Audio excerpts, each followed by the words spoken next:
Hey everyone, this is my 2012 Toyota 4Runner.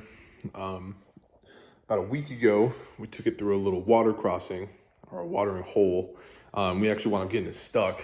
We were stuck about halfway up the frame of the vehicle. It was sitting on its frame all the way in mud. We had water coming into the floorboard and everything.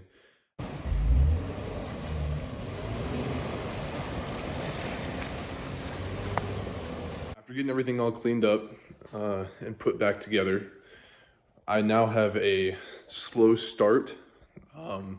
Sounds like the solenoid for the starter is slowly kicking in. I'm assuming that it's either caked in mud or going bad due to the water that it was indulged in. Start.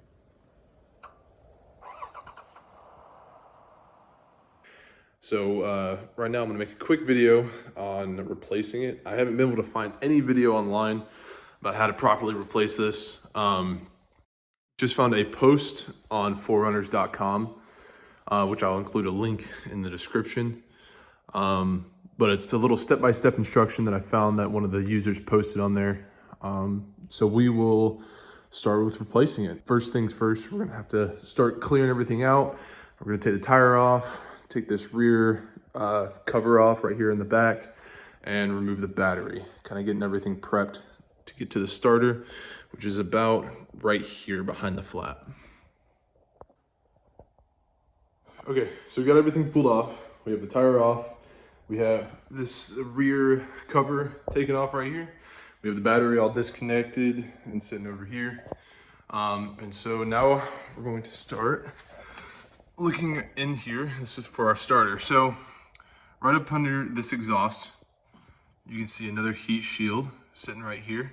It's held in, what I can see, for 3 bolts, with 3 bolts. And that's what's covering the starter. So right here, you can see this bolt right there. And then there's gonna be one up just a little higher, if I can focus, right about there.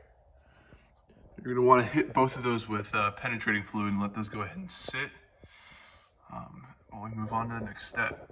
Now we're gonna come up and under the vehicle, and we're gonna try to get right here on this bottom bolt.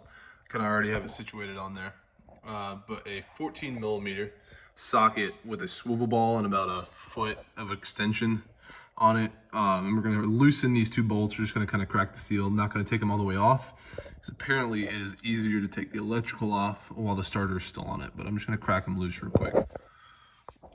So you need about 28 inches of socket extension to try to reach the top bolt of the starter. And I'll show you real quick the route you have to take with it. Okay, for the best view possible here, this is the underneath of the starter. Right here is your exhaust pipe, coming off about right here. Then right here is your starter. That's the bottom bolt right in the center of the screen, and my socket is currently on the top bolt of the starter.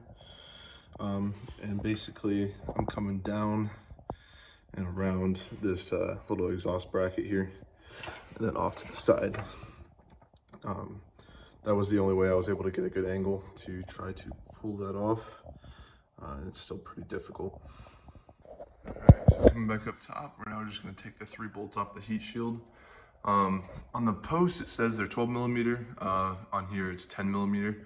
I have the OG 5th gen, so it might be a little bit different on the updated model. All right, so now with this heat shield off, we have this plastic sleeve right here. We have this brake liner in our way. So I'm just going to take a 12 millimeter and take off this bolt down here and this bolt up here, and move this brake line out of the way. And then I'm gonna get to that plastic sleeve. But right here should be the stud of the starter. You can start removing the wiring now. Okay, so I pulled all the wiring out and I removed the 2 remaining bolts. Basically the wiring was only held in by that 10 millimeter on the left and the stud. I also removed the ground point that was directly underneath the starter. After I removed these 2 bolts, the starter started to fall down a little bit, so I just pulled it off and I rested it on this It's either the cross member or the transmission right here. So it's just kind of resting right here. All right, so coming back into here, trying to MacGyver the starter out, and it's obviously not going to fit through right here because you have the big solenoid right here on the side. You can kind of see in the back. So like the post says, I was trying to get around it. I tried to go underneath, tried to go in front of the differential with it. It's not fitting anywhere, so it looks like we're gonna have to take the upper control arm off to try to MacGyver this out. So right now I just have the upper control arm held with some bungee, and I have it supported with a jack. So I'm just gonna remove this bolt right here, pull it out for the engine bay, and just drop the upper control arm down to try to MacGyver the starter out right here. All right, so we just got it out. Hardest part was definitely working around that brake line. If you could try to bend that out of the way as best as possible without kinking it, that was honestly the hardest part, was getting around that. But other than that, I just changed where I was tying off the upper control arm over to that front fender. And then I was able to pull the starter out, kind of coming with the base out first.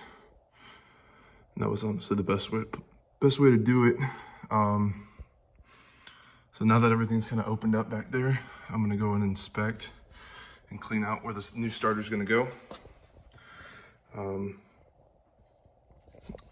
then I'm gonna do the exact same thing, but in reverse. All right. This is the new starter right here. We're just gonna make sure that everything looks the same. I did this at AutoZone actually, and just confirm the part matches, and it does. So now I'm just gonna take some white lithium grease and put a little bit on the gears, just like a little glob, just more as not really as a lubricant, but more for rust prevention. And other than that, you want to go ahead and take this nut off for the stud. Make sure you don't lose this. And go ahead and throw it in the same way you took it out.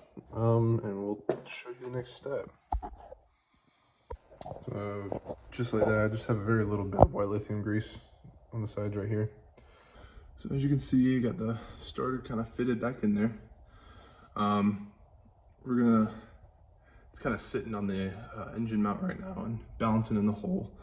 I'm gonna try to get up and under the vehicle and just feed a bolt through to kind of hold it in place while I get both of them set in, and we'll start tightening them down. And with the bolts for the starter, I'm just hitting it with a little copper brush, kind of cleaning it off, and hitting it with some blue Loctite, just a little dot of it, just to make sure I'm not able to get a torque wrench up in there, just because it's such a tight space. So a little blue Loctite should hold it in place plenty fine. All right, so have the starter fully on, got the bolts as tight as it could possibly go with some blue thread locker. I'm gonna now work on the electrical. Basically, this is gonna drop back down over here, ground point right under the engine. This plugs into the little plug at the bottom, and this should be bolted right here on the stud on the side of the starter. And then there's a little 10mm bolt that goes right in to kind of support everything. All right, so starter's on, electrical's all hooked up. I'm gonna put the heat shield back on the starter, and then we're gonna hook up the brake lines and the upper control arm. But let's hook up to that heat shield real quick. Everything put back together with the upper control arm. Make sure your brake lines are tied back in, and your ABS sensor, your ABS line on your upper control arm. Make sure that's all tied back in. I accidentally dropped one of my bolts for the heat shield down into the cross member. So I'll have to run some water through that. Hopefully it flushes out. But other than that, should be ready to hook the battery back up and just start it up, make sure it works before you put the wheels and tires back on. And should be good to go.